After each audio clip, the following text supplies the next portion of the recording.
ассалому алайкум шунавандаҳои арҷманд.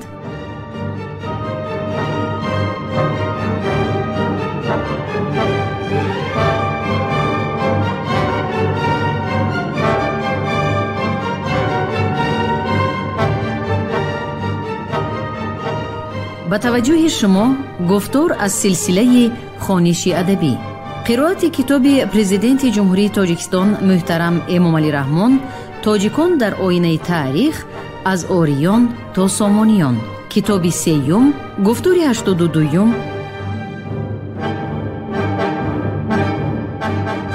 دیرتر به امداد سپاه مثنا لشکری بیش از 10,000 سعد ابن وقاص از مدینه با هدایت خلیفه عمر آمده در شرف نام مضافات نزد هیره قرار گرفت.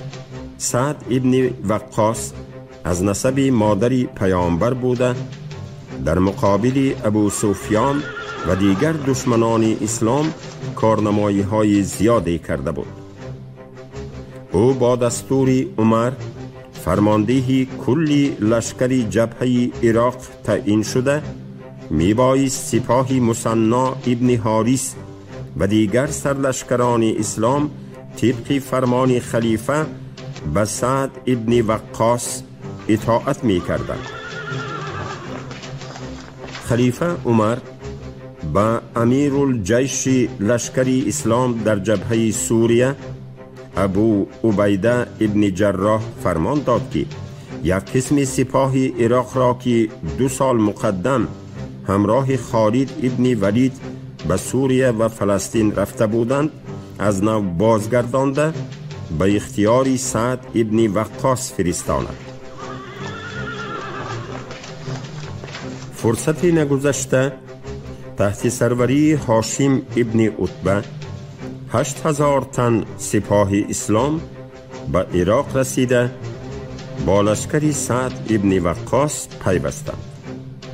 در این هنگام مثنا ابن حارث نیز از اثر جراحتی در جنگ برداشته‌اش وفات نموده سپاه قریب 10,000 او با فوج سعد ابن وقاص همراه گردید. همین طریق شماره لشکری سعد ابن وقاص در آستان قادسیه تقریباً به 36,000 رسیده آماده جنگ با ساسانیان شد. نهایت سعد ابن وقاص با دستور عمر اردوی سپاهش را از سمت شرف در سال 15 هجری مطابق به سال 636 میلادی به سوی قادسیه پیش آورد که یکی از شهرهای اساسی و دروازه کشور ایران به شمار می رفت.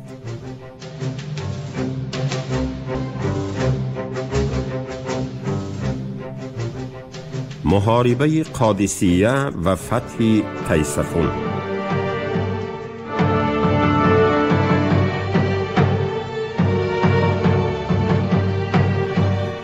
سال 3 حکمرانی یزدگرد 3 آخرین نماینده سلاله ساسانیان ادامه داشت. وضع سیاسی و اقتصادی مملکت چون پیشتر مرکب بوده سراسر کشور را بحران عظیم اجتماعی و ناآرامی و پراکندگی فرا می گرفت. مضافات های کناری ایران از سوس شدن قدرت حاکمیت مرکزی استفاده نموده به طور آشکار و نهان راه مستقلیت را پیش می گرفتند و به امر و فرمانهای شاهنشاه چندان اطاعت نمی کردند. امپریای پهناور ولی سست و ضعیف گشته ساسانیان که اقتدار حربی و سیاسی آن عملاً در دست سپاهبد بزرگ رستم فرخزاد بود، از اثر مناقشه ها و اختلافات درباری سیاست یگانه و دوراندیشانه گرفتن پیش راهی اصطلاح عرب را پیگیری کردن نمی توانست. سعد ابن وقاص که در جنگ‌های بدر، احد، خندق و فتح مکه و طائف نام برآورده بود، اکنون چون سرلشکری جبهه عراق سپاه افزون اسلام را در عزیب نام مضافات آستان قادسیه قرار داده آماده نبرد با لشکر ساسانیان می گشت. یزدگرد سه بر رستم فرخزاد و سرلشکرانش فیروزان، بهمن جازویه، جالینوس و دیگران امر می دهد که در مضافات سواد عراق از تمام قلمرو ایران لشکر گرد آورده آماده حفظ شهر قادسیه شوند. از ولایت‌های دور و نزدیک ایران 40,000 سپاه سواره و پیاده گرد می آیند که در اختیارشان بیش از 30 فیل جنگی داشتند.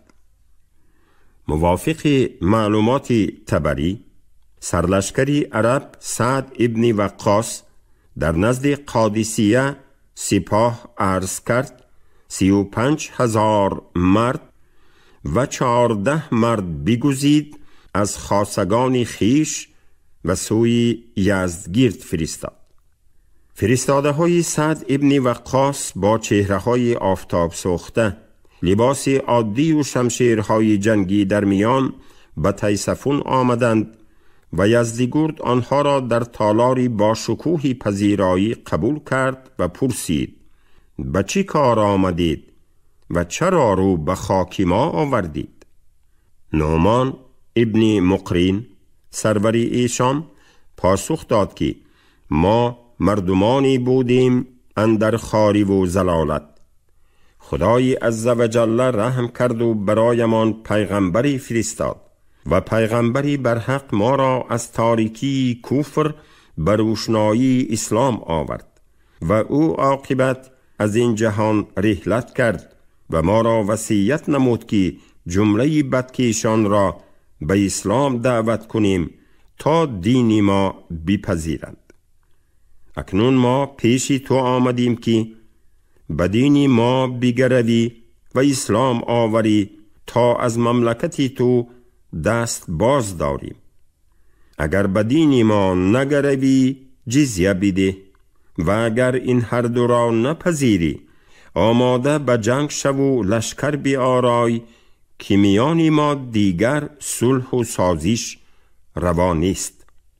این سخنان به یزدگردی والانسب که پشت به پشت اعتقاد به آیین زردشتی داشت و از پندار و گفتار و کرداری نیک پیروی می کرد بسا گران افتاد و صبر و تحمل از دست نداده گفت: این چندین خلق را که اندر جهانند بدیدم، از ترک و دیلم و سقلب و هند و سیند و هرچی اندر جهان خلق است بدبختتر از شما نیست که شما همه موش خورید و مار و از بیچارگی جامه شما پشمی شتر بود و پشمی گوسفند.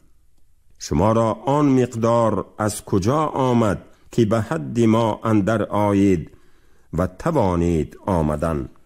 اکنون باز گردید و باز جای خیش روید تا بفرماییم که شما را طعام دهند که بسنده بود و هم از شما بر شما امیر کنم. نمایندگان اسلام با همان یک روی شرطهای خود را تکرار نمودند، یعنی اسلام آوردن، جزیه سرانه پرداختن یا آماده جنگ شدن. یزدگرد از یک روی آنها برآشفته امر داد که 14 جوال را پر از خاک کنند و هر جوال به گردنی رسولی نهاده از شهر بیرون نمودند. و موافق اخبار تاریخ نگاران اسلامی ایشان جوالهای خاک را بر پشت اشتور نهاده به قرارگاه سعد ابن وقاص آوردند و از این عمل فاری نیک برداشته گفتند که یزدگرد خاک عجم را به ما داد و زمینهای ایران از ما خواهد شد. ابوالقاسم فردوسی در شاهنامه از قضیه مذاکرات یزدگرد با رسولان سعد ابن وقاص معلومات آورده نامه روان کردن رستمی سپهسالار را به نزد سرلشکری عرب خبر می دهد. نامه رستم را به حضور سعد وقاص پهلوان با نام پیروزی شاپور می برد. سعد وقاص پهلوان ایرانی را در حضور سپاهش پذیرفته جامه خود را برای نشستن به زمین می افکند و عذر می آورد که ما نیزه و تیغ داریم و بس و پروایی فرش و حریر و دیبا نمی کنیم. او نامه رستم را به ترجمان داد و از شنیدن سطرهای زیرین ابرو در هم کشیده اندیشمند شد. به من بازگوی این که شاهی تو کیست؟ چی مردی و آیین و راهی تو چیست؟ به نزدیکی جویی همی دستگاه، برهنه سپهبد برهنه سپاه. بنان تو سیری و هم گرسنه، نه پیل و نه تخت و نه بار و بنه. با ایران تو را زندگانی بس است، که تا جونگین بهر دیگر کس است. شما را به چشم درون شرم نیست، زراحی خرد مهر و آزرم نیست. بدان چهر و آن زاد و آن مهر و خوی، چونین تاج و تخت آمدت آرزوی. جهانگر به اندازه جویی همی، سخن بر گزافه نگویی همی. سخنگوی مرد بری ما فریست، جهان دیده و گرد و دانا فریست. بدان تا بگوید که راهی تو چیست، به تختی کیان رهنمایی تو کیست. سعد وقاص نامه جوابی نوشته از توحید و قرآن و جنت و دوزخ یاد نمود و سرلشکری ایرانی را به پذیرفتن دین مبین اسلام دعوت کرد و نامه را از دست شعبه مغیره نام سرکرده پیرسالش به رستم فرستاد. با دستور رستم سراپرده از حریر و دیبا راست کرده با آن گلیم زرنگاری را گستردند و رسول سرلشکری عرب را پذیرفتند. لیکن شعبه مغیره با گلیم‌های زرنگار پا ننهاده شمشیرش را عصا کنان به کناره رفت و بالای خاک نشست و حتی سوی سرلشکری ایران نگاهی نکرد. رستمی سپهسالار از روی رسمی ایرانیان او را سلام و شادباش گفت.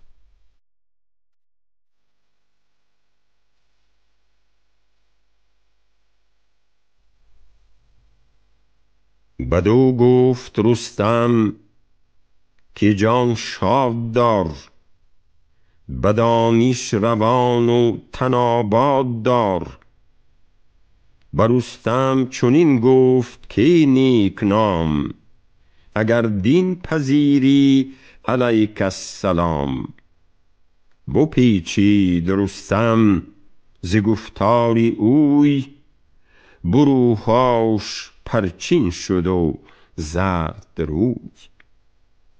رستمی سپهسالار پی برد که با این بدویانی بی خرد که آرزوی تخت و تاج ایران کرده اند سخن گفتن بی سود است. او پذیرفتن دین اسلام و برگشتن از دین زردشتی را رد کرد و راه و رویش جنگ را پیش گرفت.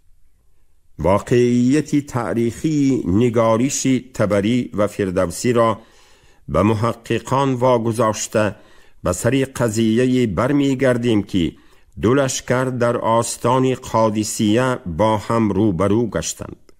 رستمی فرخزاد از سواد لشکرش را سوی ساحلی چپی رود دجله حرکت داده به هورنق رسید و در فاصله میان نجف و سیلحین لنگر پرتافت. لشکری اسلام و سپاه افسون ساسانیان مدتی 34 ماه در دو ساحلی دریاچه عتیق شاخه رود فرات موقع گرفته انتظار حمله یکدیگر هفته ها را پسی سر می کردند. رستم فرخزاد شاید می خواست که با تأخیر جنگ مسلمانان را خسته و دلگیر نماید و در میانشان اختلاف انگیزد.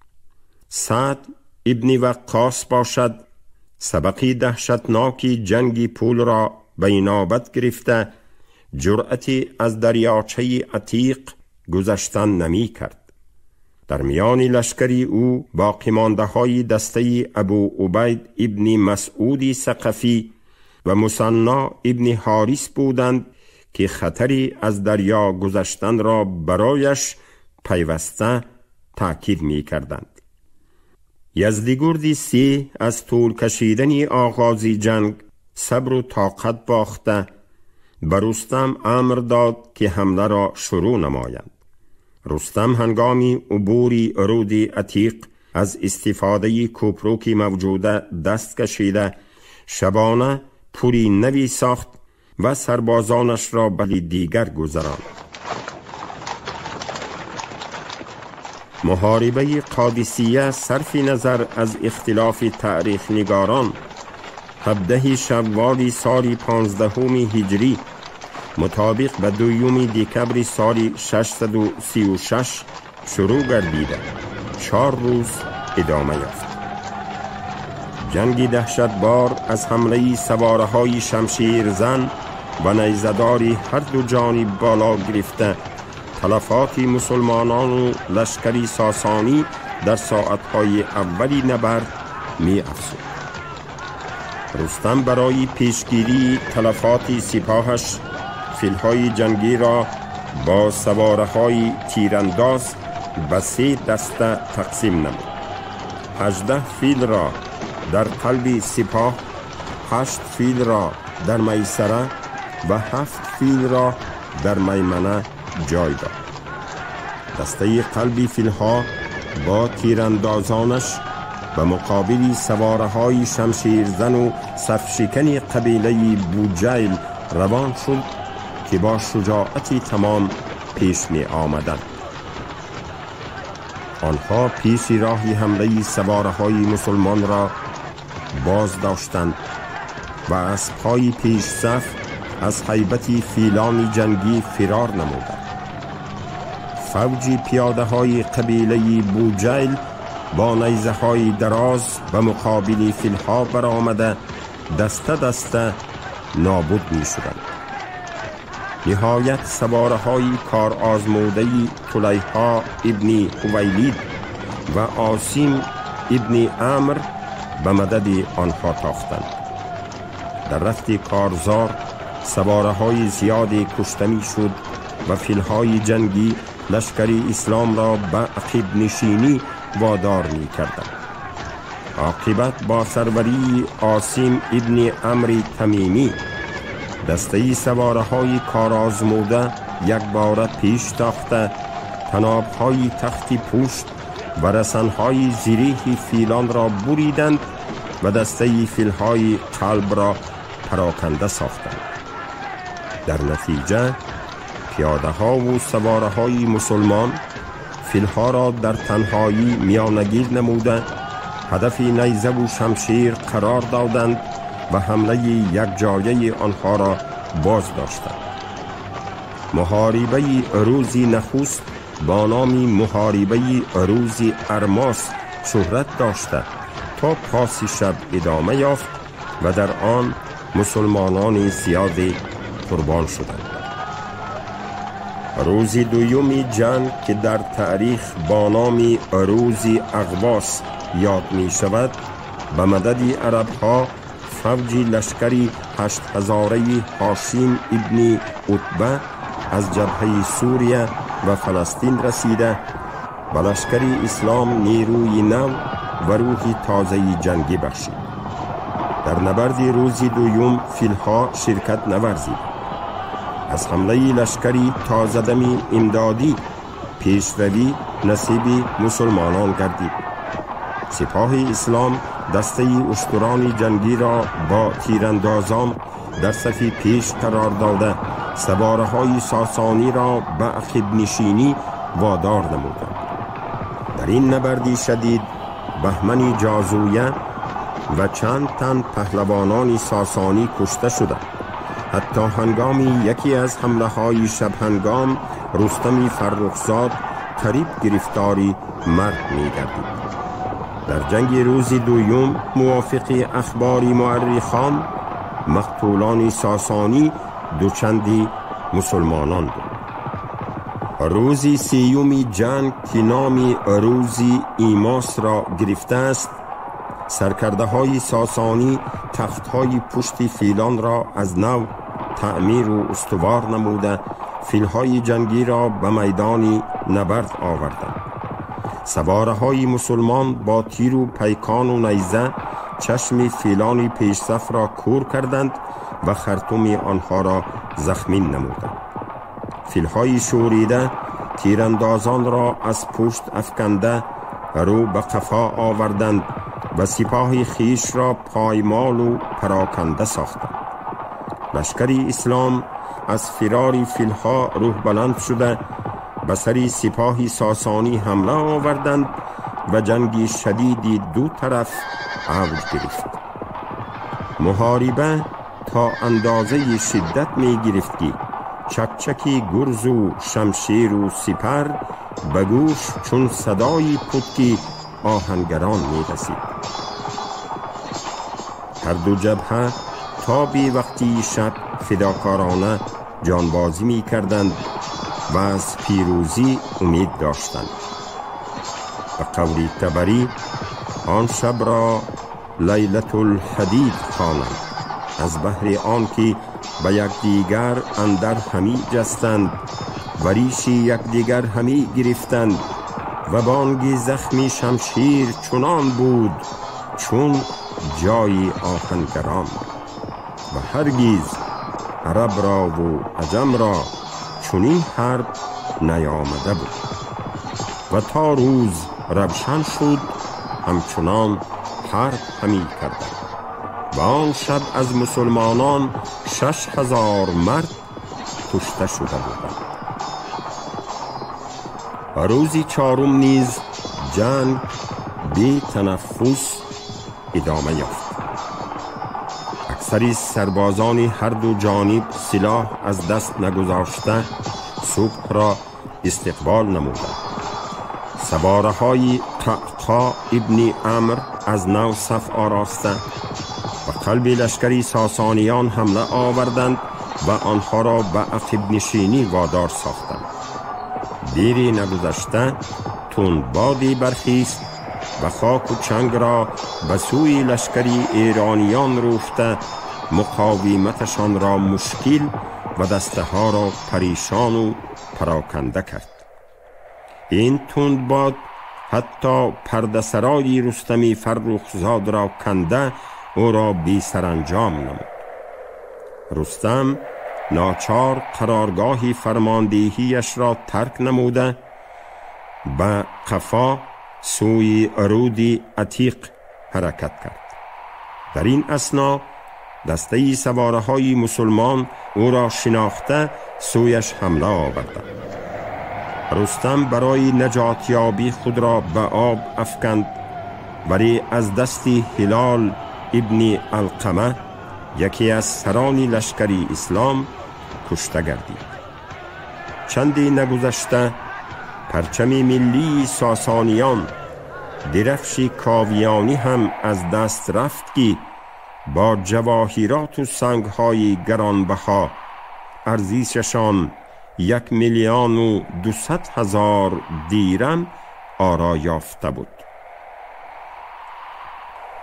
بعد کشته شدن سپاه بدی بزرگ رستم فرخزاد و از دست رفتن پرچم ملی، فوج لشکری باقی مانده با سروری جالینوس از نهر عتیق عقیب نشستند. ولی دسته نچندان زیادی اختیاریان ساسانی با سروری هرمزان و زادی بخیش در میدان نبرد استادگری نموده دمی حمله دشمن را تا لحظه واپسین جان باختن می گرفتند. سعد ابن وقاص به مقابل دسته آنها جبهه 10,000 اسلامیان را فرستاد و اکثر اختیاریان در نبرد نابرابر کشته شدند. جبهه دیگری لشکری اسلام به تعقیب جالینوس پرداختند و او نیز در راه نجف به احاطه افتاده کشته گردید. نیمه دوم روز 4 جنگ لشکری اسلام قادسیه را ضبط نموده غنیمت زیادی به دست آورد. در این جنگ واپسین که زیاده از 36 ساعت بی ایست ادامه یافته در تاریخ با نام لیلة القادسیه یاد می شود، بیش از 6,000 مسلمانان و 10,000 سپاهی ساسانی قربان شدند.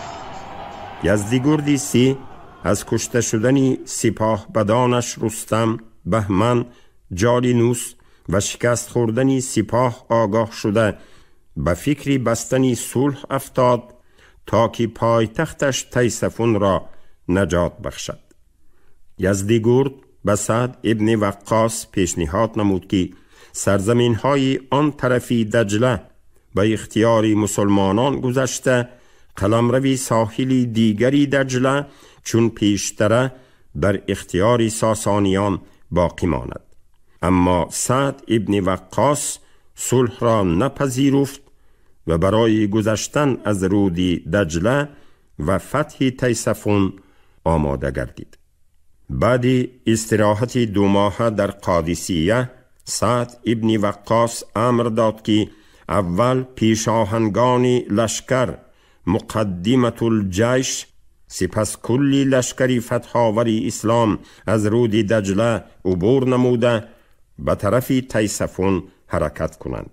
آنها اول شهری به اردشیر سلیوکیه را که 2 ماه در محاصره بود در آغاز ماه سفری سال 16 هجری ابتدای مارس سال 637 با استفاده 20 منجنیق و اراده های سنگفکن فتح نموده، سپس رو به عبور نمودن رود دجله و سمت تیسفون نهادند.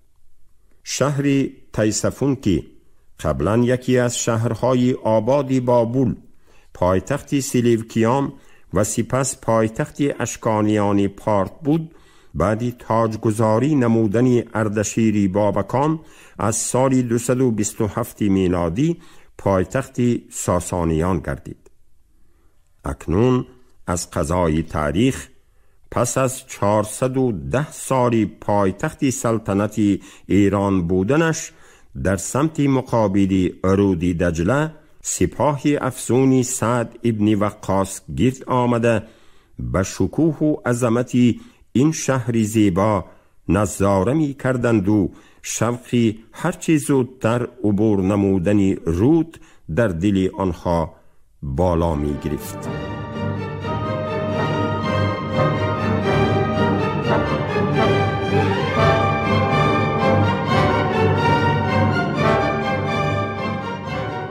شنوندگان گرامی، شما گفتاری 82 را از کتاب پرزیدنت جمهوری تاجیکستان محترم امامعلی رحمان تاجیکان در آینه تاریخ از اوریان تا سامانیان شنیدید. راوی علیزاده عبدالرشید خوجمکل، کارگردان شیرعلی نغزلی. پایان گفتار از سلسله خوانش ادبی. شاد باشید.